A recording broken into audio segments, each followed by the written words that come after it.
أجواء إيجابية إن شاء الله.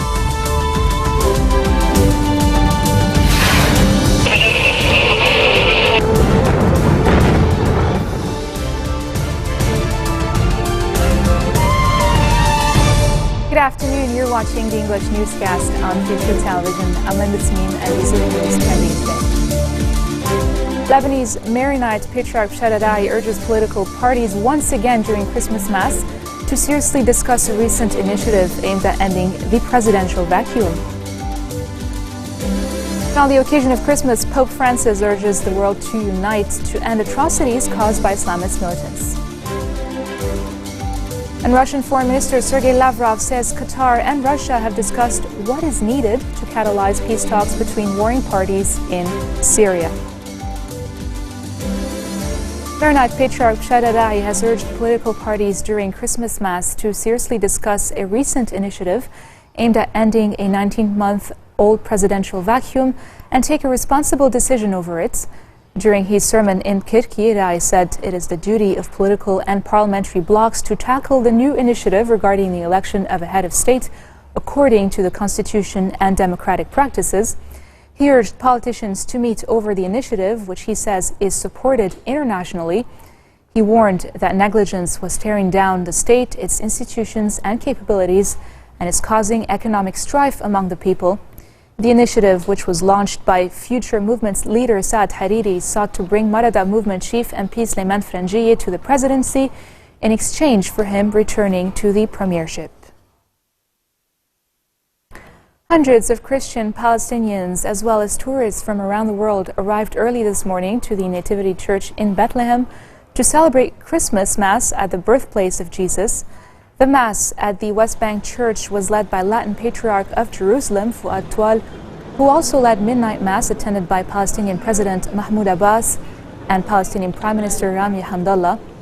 The religious leaders sent greetings to the Catholic world and called for peace in the region.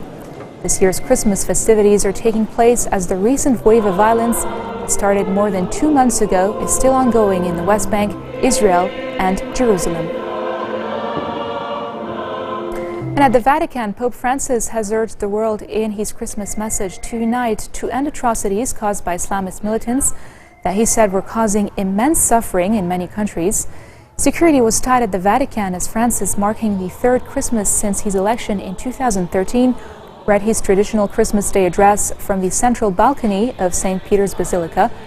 Tens of thousands of people had to have their bags checked as they entered the Vatican area and then go through airport-style screening if they wanted to enter St. Peter's Square. The Pope called for an end to the civil wars in Syria and Libya as well as Yemen and urged the international community to end the atrocities which now reap numerous victims, cause immense suffering, and do not even spare the historical and cultural patrimony of entire peoples.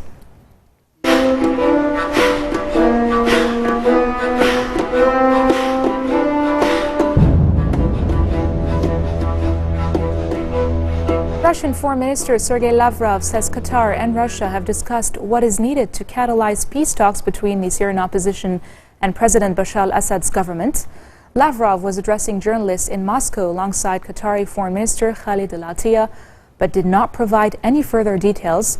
Last week, the UN Security Council gave its unanimous support to a plan to end the Syrian conflict by summoning rebels and the regime to the negotiating table. With crucial backing from the United States and Russia, the plan aims to install a ceasefire in Syria, possibly in January, when talks in Geneva could begin. Unlike Russia, however, Qatar said Assad should step down immediately for peace to prevail. Speaking to reporters after the talks, al-Attiyah accused him of supporting terrorist groups, while Lavrov insisted that it's up to the Syrian people to decide their president's future. Al-Attiyah added that any further delays to efforts aimed at resolving the Syrian conflict would harm all of the players involved and worsen the humanitarian situation. And coming up next, hundreds of people flock to Sydney's Bondi Beach on Christmas Day. Stay with us.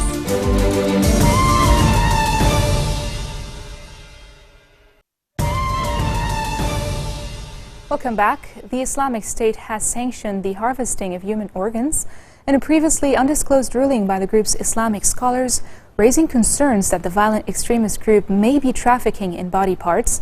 The The ruling, contained in a January 31, 2015 document reviewed by Reuters, said taking organs from a living captive to save a Muslim's life, even if it is fatal for the captive, is permissible.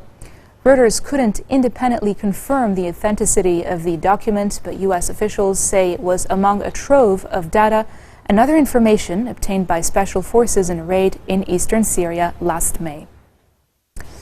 Moving on to Africa, at least 100 people have been killed as a gas tanker truck ignited an inferno at a crowded industrial gas plant in Nigeria. The disaster took place in Wewi, a predominantly Christian community in southeast Nigeria, as residents were rushing to refill their gas cylinders in time for Christmas. The extent of the death toll was not immediately clear, but the plant's manager said more details will be known following an assessment at the site.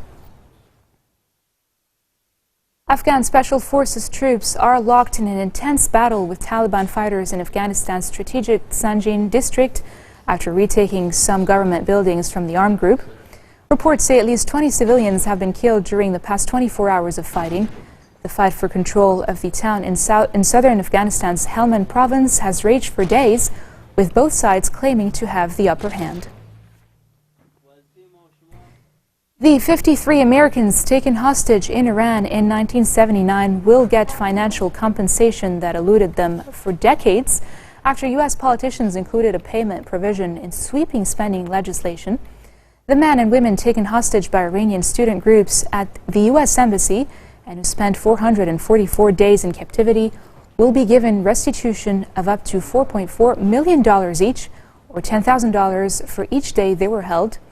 Their story gripped Americans back home, and the hostage crisis ruptured Washington-Tehran relations that had already frayed with the beginning of the Iranian Revolution. Because the agreement that freed the hostages in January of 1981 barred them from collecting restitution from the Iranian government, the victims spent decades unsuccessfully pursuing claims.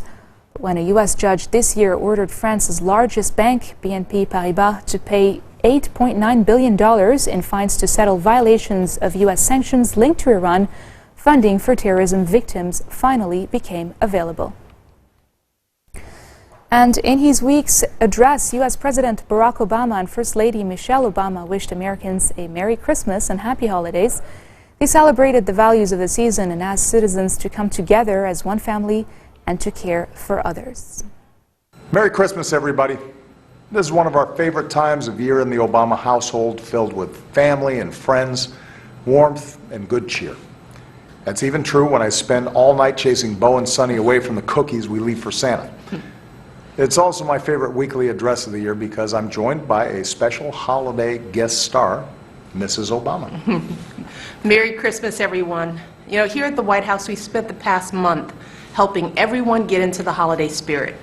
Our theme this year is a timeless tradition, and the decorations in each room reflect some of our country's most cherished pastimes, from saluting our troops and their families to helping children dream big dreams for their future. And we've invited thousands of families here to the White House to enjoy the festivities because there's no holiday tradition more timeless than opening our doors to others. Today, like millions of Americans and Christians around the world, our family celebrates the birth of Jesus and the values he lived in his own life, treating one another with love and compassion, caring for those on society's margins, the sick and the hungry, the poor and the persecuted, the stranger in need of shelter, or simply an act of kindness. That's the spirit that binds us together, not just as Christians, but as Americans of all faiths. It's what the holidays are about, coming together as one American family to celebrate our blessings and the values we hold dear. During this season, we also honor all those who defend those values in our country's uniform.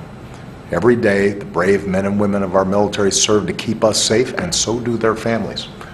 So on behalf of Malia, Sasha, Bo, Sonny, Grandma, and everyone here at the White House, Merry Christmas. May God bless our troops and their families, and may God bless you all with peace and joy in the year ahead. Now, still in the U.S., a clear-up has begun after a violent storm left at least 14 people dead and destroyed homes in several South and Midwest states on Christmas Eve. Mississippi was worst hit with 7 people dead while 6 others were killed in Tennessee.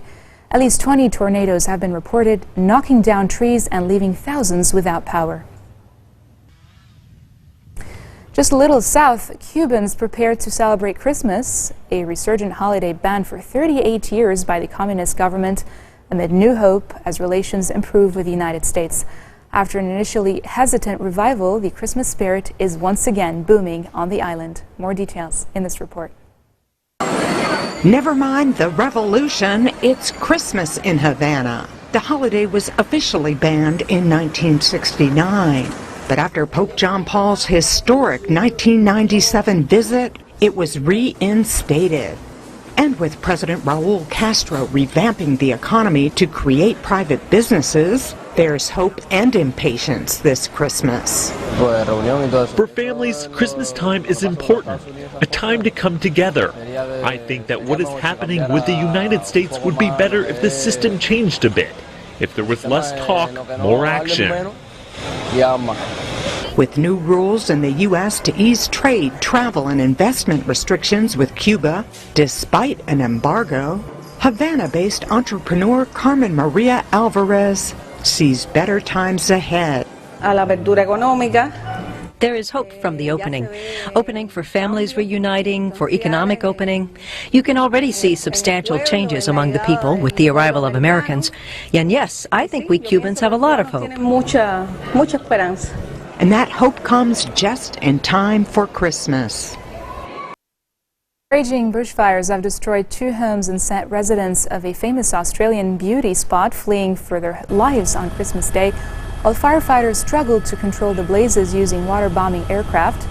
In the latest of a series of devastating fires that have hit southeastern Victoria State in recent weeks, people in a string of communities on the state's south coast were evacuated to spend Christmas night in hastily organized shelters. Meanwhile, hundreds of people flocked to Sydney's Bondi Beach on Christmas Day to enjoy the sunshine and surf, and for some tourists, they'd rather be nowhere else. Sun, weather, the atmosphere. You can be outside. I like being outside. At home, you can't be outside. It's too cold. You can't wear shorts, vests. It's amazing. We can go down to the beach here as well. Back home, you'd be just wrapping up with the scarf and the hat and snuggling down for the winter. Don't like it in England. I don't like everything that Christmas is about, really, in England. Look, if there's one thing we love, any day that we love most about this job, it's got to be on Christmas Day. It's a wonderful day. The families are all here, and it's just, conditions are pretty good. I think it's going to be a safe day for the families, and that's what it's really all about. This marks the end of our bulletin for today. Now for a reminder of our headlines. Fahrenheit Patriarch Shaddai urges political parties once again during Christmas Mass to seriously discuss a recent initiative aimed at ending the presidential vacuum. And on the occasion of Christmas, Pope Francis urges the world to unite to end atrocities caused by Islamist militants. And Russian Foreign Minister Sergei Lavrov says Qatar and Russia have discussed what is needed to catalyze peace talks between warring parties in Syria. Those are your top stories for this Christmas, live on Future Television. I'm Linda Timmy, and I wish you all a very happy holiday season. I'll see you again next year.